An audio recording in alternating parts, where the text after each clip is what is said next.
Hi everyone, I'm Ben Wright, successful entrepreneur, corporate leader and expert sales coach to some of the most talented people our amazing planet has to offer.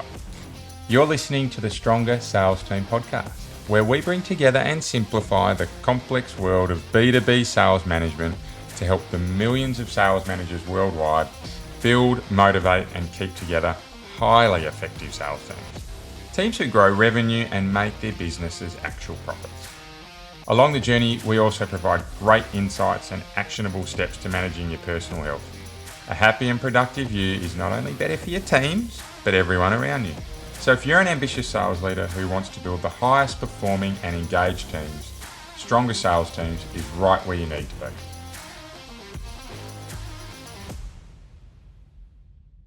Welcome back to Stronger Sales Teams, the place where we provide real-world and practical advice to help you develop superpowered sales teams. We are officially in the sprint to Christmas. It's mad. Traffic is worse. Tempers are a little bit shorter than they were many months ago. And without question, the majority of sales teams that I'm working with at the moment are focusing right now on closing out their sales for 2025. Typically, this presents a fantastic opportunity for businesses to really come forward with some great offers for their customers to ensure that their books are nice and tidy and we're going to roll into a really positive next 12-month period. At the same time, though, it can lead to an awful lot of frustration, particularly amongst sales leaders and leaders of businesses, when deals that we expected to close simply don't quite get there. In my 23 years in the sales industry, I have never seen a truer period than the month of November and the month of December to really identify the strength of a business's pipeline.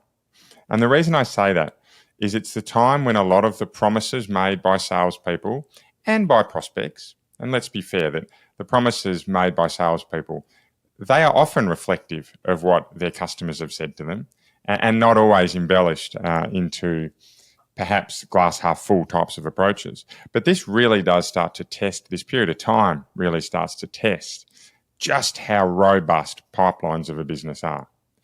What it can often lead to is a bit of a clean out when we come into the start of the following year because we recognise that our pipelines aren't actually as strong as we thought. And invariably what comes with that is a greater focus on lead generation. But it also at times brings in little surprises, little pockets of projects where we didn't necessarily expect them to come forward now and close out, but fantastically they do. So today what I would like to talk through is just how we make sure we bring to a close our open pipelines at this time of year. And for me to do that, I think the best way we can articulate it is through the negotiation frameworks that have worked for me over those 23 odd years of sales and contracts and business negotiation. Because I'm a very firm believer of what's worked for one will work in the same form or a varied form for many, many others out there. So today's all about sharing some of the practices that have worked for myself and for my teams and for those around me in the hope that some of these principles might help your teams in the coming weeks as we roll into Christmas. So for this approach today, I'd like to focus on three areas around negotiation or broader negotiation frameworks. The first one we're going to look at is all around really understanding what it takes to get a deal closed. And when I say the words needs analysis, I'll often, and I can see some eyes rolling on the other end of this podcast, I'll often receive some feedback that says, we do that really well. We really understand what the customer wants before we put our proposals together. And it's at that point in time that I'll really start to probe just how well a business or an individual person understands their customer needs. The reasons I say that is because as salespeople, we often want to move as quickly as we can through a process without feeling like we're necessarily wasting customers' time or in particular, making them feel like we're using up too much of that time so they don't necessarily want to choose us as their chosen provider. We're often really reluctant to ask that extra question for fear of upsetting the customer. We're often really reluctant to ask that extra question because we're not quite sure what to ask. And we're often really reluctant to ask who the decision makers are because, again, we don't want to upset that prospect on the other end or find out that we've been working through a process only to recognise or to realise that the person we're dealing with isn't making those decisions. So I'd say that it's often not a premeditated lack of needs analysis that results in us not understanding what our customer wants. But in fact, it's habits that have been built into us over a very long period of time that don't encourage us to really spend as long as we can talking with our customer about what they actually want. So for me, when I'm approaching needs analysis or working with teams that I see do this really, really well, there's a few things that they have in common that other businesses don't necessarily have. The first one is very, very simple, and that is a predetermined set of questions that they can ask at every single customer appointment. Yeah, it's really basic. Yeah, it seems like we'd be taking a step back to write out a set of questions that, might actually remove a feeling of empowerment from our salespeople. But the flip side of this is, if you don't already have it, how do you know the impact that it's going to make to your team without trying it? If you don't already have it, or if you haven't already spoken to your team members about it, how do we know that it's going to disempower them? How do we know a lot of these assumptions that we're making about writing a list of qualifying questions are true? And that's a conversation I've had with many sales leaders over the course of this year and years prior. And what invariably has come out of that is that we have a fear of creating scripts for our salespeople, or a fear of really disempowering their ability to use their own personality in this process. But what we haven't asked is whether or not they'd appreciate actually having some guidance when it comes down to asking needs analysis questions. And most commonly, what I find come back from sales leaders and sales teams is that salespeople are so grateful to have a checklist of questions that they can ask to customers to help guide them during that process. Because at the end of the day, whilst we like to have our own personalities shine through in sales, we also like to be able to have some certainty and some constant processes that we can follow that make our jobs easier. And I think one area that's often overlooked is that upside that can come from asking really good questions to qualify our customers. The next part of this is really understanding about who's making the decision. And whilst I often see salespeople and teams come back with a list of decision makers, what commonly is missed here is that we've only received from one of those decision makers what the key buying criteria are. Where we've missed is from the alternate decision makers what's important to them. And whilst most of the criteria often overlap, once we get across all decision makers, it's those last couple of decision-making criteria that can become really powerful to helping us craft a proposal that works for our customer. So not only do we need to make sure we're spending time in needs analysis, but we also need to make sure we're asking the right questions, and generally that's through a standardized set of questions, and getting to all the decision makers that are part of the process. And the final piece here around the needs analysis is that trial closing. And often trial closing is thought about as being solely around price. But for me, where I've seen really successful sales teams nail this process is that they talk about trial closing being around a broader offer. So the example here is to play back all of the decision-making criteria that you've gone through and confirm with the customer what success looks like.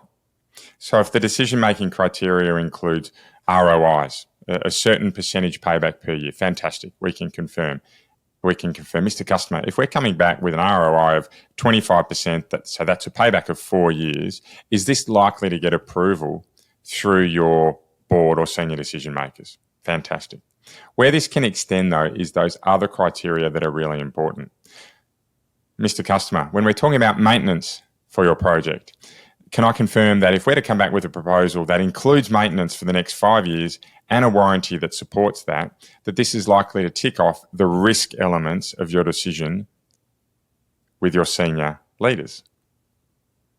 Or decision-making criteria such as payment terms. If we're looking to have payment terms spread out over a 12-month period as we deliver stages of this project with 30 days end of month payment terms, can I confirm that that's likely to meet the decision-making criteria that you need to within the business? And this can really extend into sustainability goals. It can extend into broader procurement processes around needing to make sure that there are modern slavery requirements within a business. It can extend into things like making sure that your supply chain is shored up, that you have liquidated damages included in your proposal, that you have bank guarantees, that you have all the broader requirements that impact a decision over and above just price. And by soft closing those early on in the piece, and that's during the needs analysis phase, what it allows us to do is create proposals that tick off as many of the decision-making criteria as possible from the start. So that once we get to the close, or once we get to the pointy end of that project, we don't need to work through some unintended or some hidden criteria to get that deal done. So that's number one. That has worked unbelievably well, and I would say is the most powerful negotiation framework or negotiation principle that I've seen great teams roll out. Get everything out on paper early. The second piece here is a tangent to the needs analysis, and it's around pricing. And there's lots and lots of chatter in the global marketplace, always has been, always will be, around when the best time to bring up price is. Well, for me and for teams I've seen working, particularly in the B2B space, I've started to see a strong lean towards bringing pricing up early. These days, there is just so much information available to a buyer in the market. We can find information online. We can find information through lots of sales collateral that's available, through newsletters, through podcasts, through colleagues. There are so many avenues that we can get information into our hands that comparing pricing is relatively easy to do across multiple providers. So by providing pricing early in the piece, we're actually able to get ahead of the curve, ahead of the price research, and talk to the customer around the value that we're providing early. So an example here that I've seen work really well is that when we sit down, particularly in the services and consulting businesses, is that when you have your introductory meetings with clients, the very first discussions include, what's your scope of works? What are you looking for? What's your need analysis? What are the best criteria that are going to allow you to select your provider? Oh, and by the way, how does the pricing model look for you? And where you can't get that feedback immediately from a customer that says, look, we're looking to spend $50,000 over the next 12 months with a service provider who's going to provide us these three criteria, financial reports, BAS statements, and good accounting advice, right, if you're an accountancy firm. If we can't get those out, then we can actually flip the script and start to talk about what the expectation of our services and our pricing would include. What's really powerful here is that we get to understand if our customers are particularly price sensitive early. And whilst it doesn't work every time, it certainly does work in the majority of occasions. Right? We can actually start to say to customers, we're likely to send you back a proposal for $40,000 to $60,000 that's going to include these three criteria plus also some self-managed super fund advice and some broad tax coverage in case you have an audit. Fantastic. Which of those work for you? Which of these are really important? How does the pricing fit with what you're looking to spend?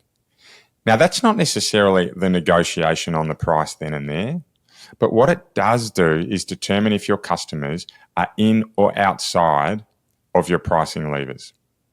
Now, if they're outside of the pricing, i.e. if they're wanting to spend less or perhaps wanting to spend more, you can have that conversation up front without spending all the time designing your scope of works or materials only to get to the customer and find out that it's way outside of their budget.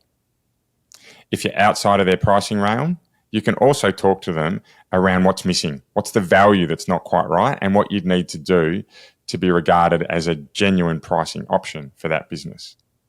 Certainly for me, in the very vast majority of projects that I've run over the last 20 years, I've encouraged teams to bring up price as early as you can so that you can have those hard conversations early. Don't walk past what you wouldn't accept, because by doing so you are. So for me here, it's all about making sure that we start to talk to customers about value as early as we can. Because when we get to that final end around closing out deals, we're not worried about whether our pricing's too much or too little, but we're more focused on who the decision makers are and what we need to do to satisfy their final needs. So far there's two pieces around negotiation that I've seen work really, really well over my last 23 years in business. Number one is getting really, really clear around the needs analysis phase and making sure that by the time being we get to proposal and closing, we're very, very clear on what a customer needs. And number two is around bringing pricing up as early as we can. If there's going to be a problem with it, let's find out before we get to proposal so we can make all the adjustments in our quote and through our objection handling rather than at the end by trying to chase our tail. Those two I've seen work very, very powerfully, and if nothing else from this podcast today, I hope they're of value too. The third one for me is a negotiation framework. This is when we get to a point with customers where we simply need to go through a negotiation phase because they're unwilling to accept the offer we have. And this could be regardless of whether we've put forward a single offer or two or three or four offers. And if you flick back to the podcast episode with Brian Dietmeyer, I think it was episode 89, you'll actually see him talk around that across 20 to 30 years of sales research, the most common successful sales process he sees includes 2 to 3 options being presented by the seller to the buyer, and that they often workshop those to come up with a fourth or a third that is most appropriate for the buyer. So I encourage you to jump back and listen to that episode with Brian Dietmeyer when you can. But let's talk about a negotiation framework. For me, I've always worked around a framework that has a walk-in, a fallback, and a walk-away position. We've heard plenty of negotiation frameworks as leaders across our sales career. Batner, Herb Cohen and his models, and there's scores of others out there, including the walk-in, fallback, and walk-away negotiation principles. But this one for me works really well. And the reason it works really well is because it's so simple to follow. I'm a huge fan of simple frameworks. The simpler the better, because as sales leaders and salespeople, we're simply not built to be remembering hundreds and hundreds of facts and technical policies around how we sell. But what we can do is remember simple frameworks. And I like to make sure that whenever we're going into any negotiation, we have a position that says, this is our best case. This is our walk-in position. This is our fallback position. So this is what we're going to follow if things don't quite go our way. But here's a whole lot of levers and principles that we can work around just in case the customer won't accept our walk-in position and our walk-away position.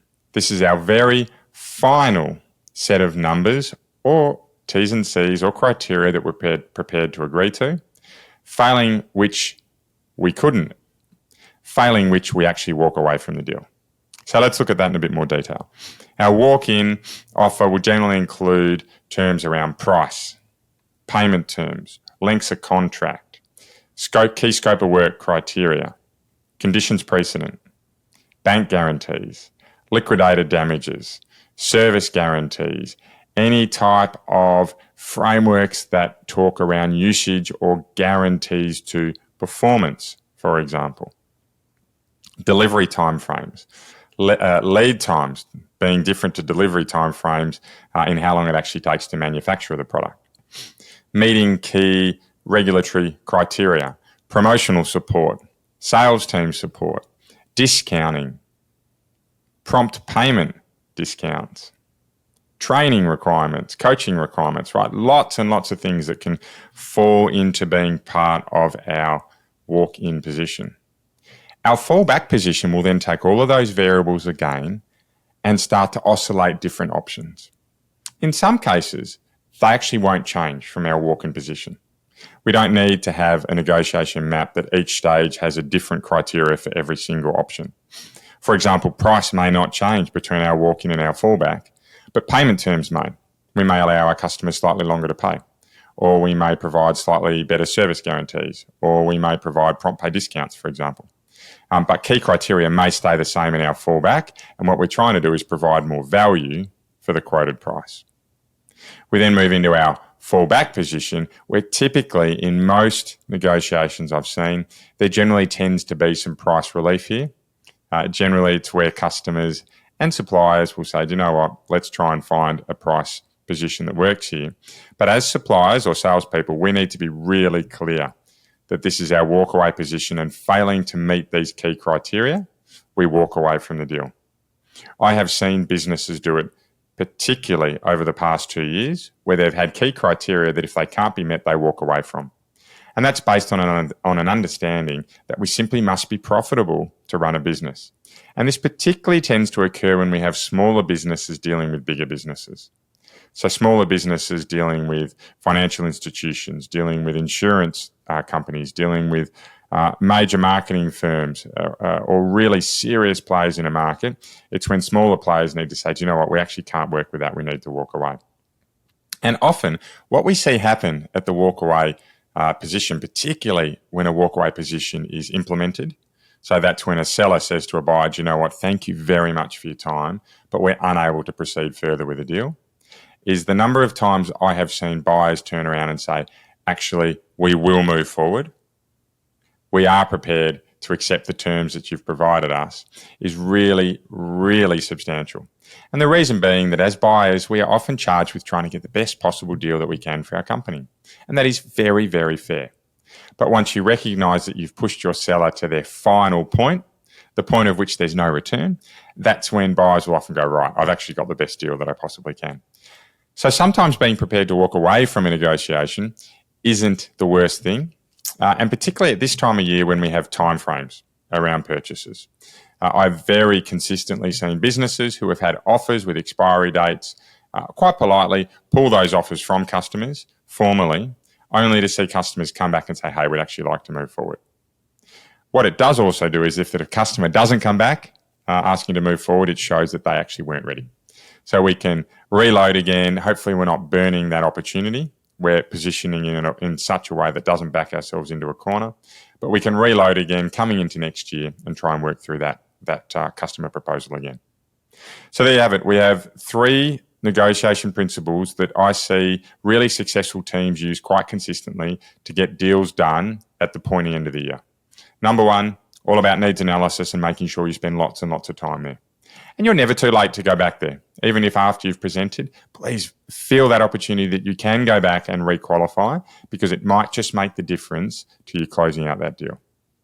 Number 2 is around pricing, bringing out pricing early and as often as possible to make sure that customers are really comfortable with the value that you're providing without waiting until the end of the proposal to be given the hard news that you're simply outside of their expected pricing terms. And last but not least is having a negotiation framework with a walk-in, a fallback and a walk-away set of criteria that allows you to negotiate really clearly with your customer around the levers that you can and can't work on. And really importantly here, where you can actually take those from your needs analysis framework, the investigation you've provided in the early days, that also allows you to be really focused on matching your negotiation framework with what you think will get the deal done. So that's it for today when it comes to closing out deals in the pointy end of the season. Before we finish off, health and fitness, again, we definitely cannot walk past it this time of year. I've been working recently with a nutritionist. I've really enjoyed it. It's the first time in my life that I've done it in detail. I'm certainly at that time in life where I'm experimenting with lots and lots of different things around my health and fitness. And I think the most impactful piece of advice that I've been given from this nutritionist is to time my fuel around my exercise. So previously I'd always worked off when you have big sessions of exercise coming the next day, have a nice big carb load the night before, right? Spaghetti bolognese, for example, being a really common one. What I've actually been working with this nutritionist on is all about making sure that your breakfast and your lunch, if you're exercising in the morning, is where you're getting most of your fuel from. Or if you're exercising in the afternoon, your lunch and your whatever you have after your exercise is really lined up. And making sure that at that point of exercise, you're fueling your body and then you're defueling and you're not eating as much around it. For those who are getting into the middle parts of our lives, we know that we have to be a little bit more focused on when and what we're eating. And this is actually working really well for me. I've been able to find that I've been able to train a little bit harder by lining up my food around when I'm exercising. So sometimes the simple things just make such sense, and in this case, it has for me. That's it for today. Look forward to our episode next week as we close in on Christmas. For those listening, please keep living in a world of possibility, and you'll be amazed by what you can achieve. Bye for now.